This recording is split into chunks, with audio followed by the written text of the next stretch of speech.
নমস্কার বন্ধুরা, আজকে সর্বশেষ তাজা খবরগুলি সবার আগে জানিয়ে দেব। প্রথমে থাকবে শিরোনাম। প্রথমে জানিয়ে দেব, কোনো ষড়যন্ত্র নির্বাচনে আঘাত করতে পারবে না কৃষিমন্ত্রী। এদিকে বিএনপি পেট্রোল বোমা নিক্ষেপ করে মানুষ পড়ায় তথ্যমন্ত্রী। অবশেষে জানিয়ে দেব, জনগণ আওয়ামী লীগের প্রার্থীকে ভালোবাসে, চিফ হুইপ। সো বন্ধুরা, এতক্ষণ শুনছিলেন সংবাদ শিরোনাম, এখন হবে বিস্তারিত। তার আগে ভিডিওটিতে লাইক দিয়ে চ্যানেলটি সাবস্ক্রাইব করুন, আর আপনারা কোথা থেকে ভিডিওটি দেখছেন আমাদের কমেন্ট করে অবশ্যই জানান। কোনো ষড়যন্ত্র নির্বাচনে আঘাত করতে পারে না কৃষিমন্ত্রী। কৃষিমন্ত্রী ডক্টর আব্দুর রাজ্জাক বলেছেন, এই নির্বাচন আমাদের জন্যই খুব গুরুত্বপূর্ণ। নির্বাচন নিয়ে প্রতিযোগিতা রয়েছে, কোনো ষড়যন্ত্র এই নির্বাচনকে আঘাত করতে পারবে না। জনগণই মোকাবেলা করবে এবং জনগণই প্রতিরোধ করবে। শনিবার বিকেলে টাঙ্গাইলের পৌর উদ্যানে আওয়ামী লীগের জনসভার স্থান পরিদর্শনের শেষে তিনি এসব কথা বলেন। কৃষিমন্ত্রী বলেন, বাংলাদেশের মানুষ হরতাল অবরোধ ভুলে গেছে। 2014 এবং 23 সালের মধ্যে অনেক পার্থক্য। নির্বাচনের দিনে তারা কোনো সন্ত্রাস করতে পারবে না। আইনশৃঙ্খলা বাহিনী, নির্বাচন কমিশন, অনেক নির্দেশনা রয়েছে। সব মানুষের অংশগ্রহণের মাধ্যমে নির্বাচন সুষ্ঠু ও সুন্দর হবে। এই সময় জেলা আওয়ামী লীগের সাধারণ সম্পাদক জোয়াহেরুল ইসলাম জোয়াহের, টাঙ্গাইল 5 আসনের আওয়ামী লীগ মনোনীত প্রার্থী মামুন আর রশিদ, টাঙ্গাইল 3 আসনের আওয়ামী লীগের মনোনীত প্রার্থী ডক্টর কামরুল হাসান খান উপস্থিত ছিলেন। বিএনপি পেট্রোল বোমা নিক্ষেপ করে মানুষ পড়ায় তথ্যমন্ত্রী। বাংলাদেশ আওয়ামী লীগের যুগ্ম সাধারণ সম্পাদক ডক্টর হাসান মাহমুদ বলেছেন, একদিকে আওয়ামী লীগ সরকার দেশের উন্নয়নের জন্য রাস্তাঘাট, ব্রিজ, কালভার্ট, রেল লাইন বানায়, নদী ভাঙন রোধ করে, শিক্ষার্থীদের হাতে বিনামূল্যে বই দেয়, আর বিএনপি নির্বাচন বর্জনের নামে দেশের সম্পদ নষ্ট করে দিচ্ছে। বাসে ট্রেনে পেট্রোল বোমা নিক্ষেপ করে আর মানুষ পড়ায়। রাজনীতির নামে ভেবে মানুষ পড়ানোর অপরাজনীতি দুনিয়ায় কোথাও নেই। এগুলোকে আমি সন্ত্রাসী কর্মকাণ্ড বলে অভিহিত করি। এদের হাত থেকে দেশকে রক্ষা করতে হলে সবাইকে কঠোর হতে হবে, তাদের দমন করতে হবে। শনিবার দুপুর থেকে চট্টগ্রাম রাঙ্গুনিয়া উপজেলার কোদালা ইউনিয়নের গোয়ালপুর বাজার, কোদালা বাজার, চা বাগান এলাকা সহ কয়েকটি স্থানে চট্টগ্রাম 7 আসনে আওয়ামী লীগ মনোনীত প্রার্থী ডক্টর হাসান মাহমুদ নির্বাচনী পথসভায় প্রধান অতিথির বক্তব্যে এসব কথা বলেন। তিনি বলেন, জামায়াত ইসলামীও স্লোগান দেয়, আল্লাহর আইন চাই, সৎ লোকের শাসন চাই। ওরা বলে ইসলাম প্রতিষ্ঠা করবে। আজকে ফিলিস্তিনি মুসলমানদেরকে পাখি শিকার করার মতো করে হত্যা করছে। এ পর্যন্ত 20,000-এর বেশি মানুষকে হত্যা করেছে, তৎমধ্যে বেশিরভাগ নারী এবং শিশু। বিএনপির জামায়াত আজ পর্যন্ত একটি শব্দ ইসরায়েলের বিরুদ্ধে উচ্চারণ করে নাই, কারণ একটি বড় রাষ্ট্র নাখোশ হতে পারে। তারা আজকে ইসরায়েলের দোসর ও মেনাফেক হিসেবে আবির্ভূত হয়েছে। সুতরাং এদেরকে চিনে রাখতে হবে।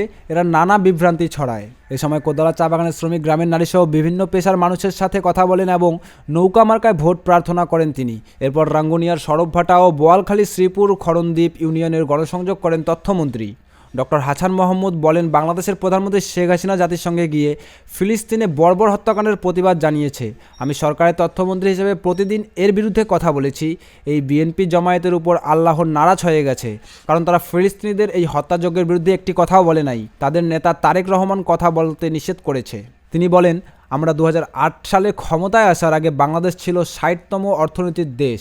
সেখান থেকে আমরা 27টি দেশকে পেছনে ফেলে এখন পৃথিবীর 33তম অর্থনীতির দেশে রূপান্তরিত হয়েছি।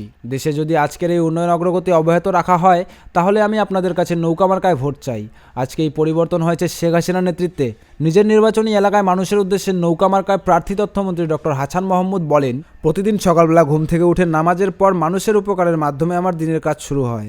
আমি কোনো মানুষের অপকার করি নাই, কারো অপকার করা আমার ধর্ম নয়। আপনারা জানেন, রঙ্গুনিয়ায় কোনো একটা পাগল ও ভিক্ষুক যদি আমার গাড়ির সামনে হাত দেখায়, আমার গাড়ি দাঁড়ায়, আমি থামিয়ে কথা বলি। প্রধানমন্ত্রী আমাকে দেশের গুরুত্বপূর্ণ মন্ত্রণালয়ের দায়িত্ব দিয়ে মন্ত্রিসভায় সিনিয়র পজিশনে বসিয়েছেন, দলের মধ্যে ও সিনিয়র পজিশনে বসিয়েছেন।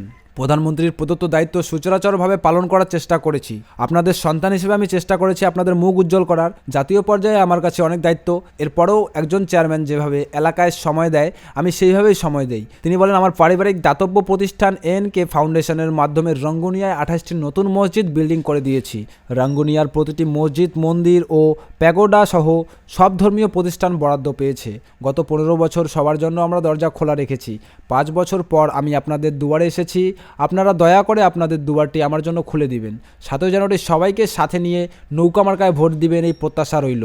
নির্বাচনী এ প্রচারণায় কার্যক্রমে আওয়ামী লীগের জেলা, উপজেলা, ইউনিয়নের অঙ্গ ও সহযোগী সংগঠনের নেতৃত্ববৃন্দ উপস্থিত ছিলেন। জনগণ আওয়ামী লীগের প্রার্থীকে ভালোবাসে, চিফ হুইপ। পটুয়াখালীর 2 আসনের নৌকা প্রতীকের প্রার্থী ও সাচেব চিফ হুইপ ফিরোজ এমপি বলেছেন, নির্বাচনে কে অংশগ্রহণ করলো কে করলো না এটা আমাদের দেখার বিষয় নয়। প্রধানমন্ত্রী শেখ হাসিনা বলেছেন, আমি বিশ্ববাসীকে দেখতে চাই জনগণ নির্বাচনমুখী, কাজেই আপনারা সবাই ভোট কেন্দ্রে এসে ভোট দেবেন।